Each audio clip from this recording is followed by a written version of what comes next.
And as the floodwaters rise, we saw in Caroline's report how Houston is turning its convention center, as you can see right there, into a shelter. And in the process, evoking memories of another heartbreaking tragedy, of course, Hurricane Katrina. You recall in that devastating 2005 storm, the same convention center in Houston gave refuge to tens of thousands of people from New Orleans who were forced to flee from their homes. Our next guest knows all too well how this storm can compare with those tragic circumstances of Katrina 10 years ago.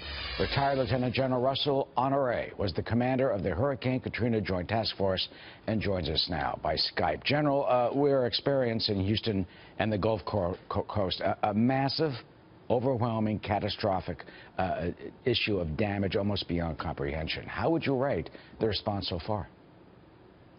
Well, by definition, disaster means you've lost your ability to control the situation and you're responding to the effects of weather in this particular case.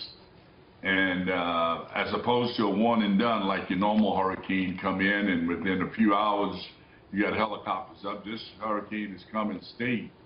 As predicted, this prediction came out last Thursday from your meteorologists and others reporting that this storm was going to come and stay.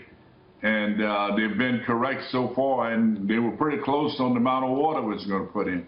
That being said, my hat goes off to the first responders who are doing their best. But as far as the state and federal response, they're going to have to scale the effort up. They do not have enough assets on the ground. I do think we could have bumped that up, but we're still, I think, less than 5,000 National Guard. There's over 10,000 in the state of Texas. With the President's declaration, the federal government's going to pick up most of that tab.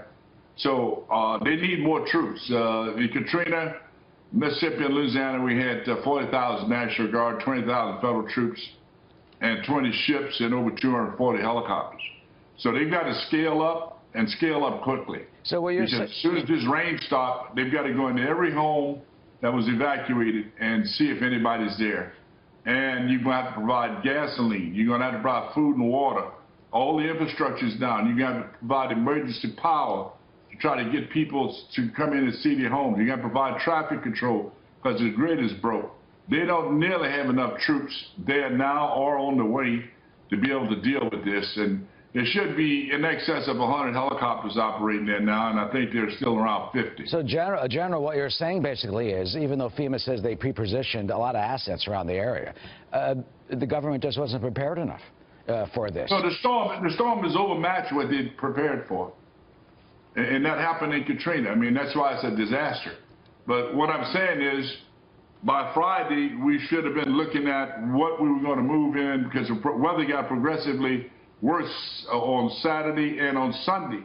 There was, we've got to be able to surge more. If you're going to tell 6 million people to stay in place, then you need to have the first responders team pre-positioned, the backup teams. And do you think they will be able to do that? And I'm not trying to criticize them, but they went with their plan. In this case, hopefully the lesson will be learned. They've got to adjust their plan.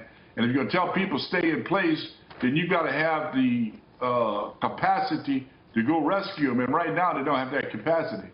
Lieutenant General Honore, thank you for joining us. That certainly is the challenge. We've seen the courageous and selfless actions by private citizens trying to step in with Good Samaritan brigades, they're out there. They always rescue more people than the government.